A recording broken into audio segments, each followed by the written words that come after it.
Hi guys, magluto tayo ng adobo, sari-sari, may paa, atay, batikon, tsaka laman.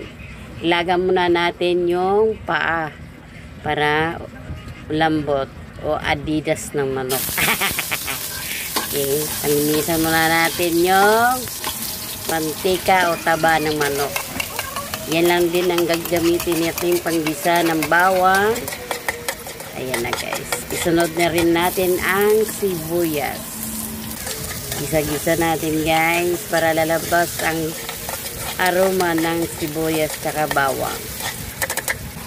Tsaka ilagay na rin natin yung ilaga kong pa guys. Ihalo ko na rin sa laman, batikon, atay. Ayan.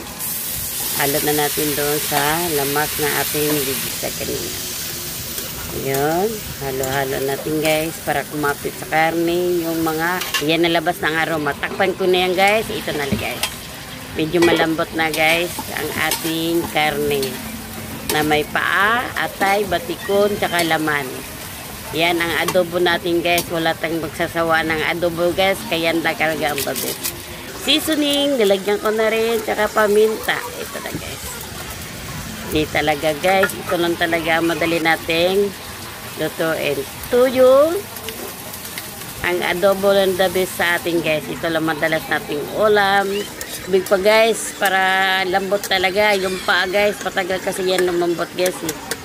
Palambutin talaga natin yan. Takpan mo na sandali. Ito na guys.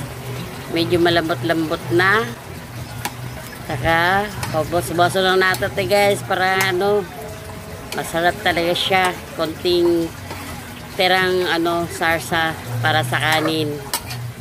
Ayan na. Sukay-sukay na lang guys para matuyo ng konti ng sabaw. Ito na guys, luto na ang ating adobo. May paa, atay, batikon, laman. Ayan na. Kain na tayo guys.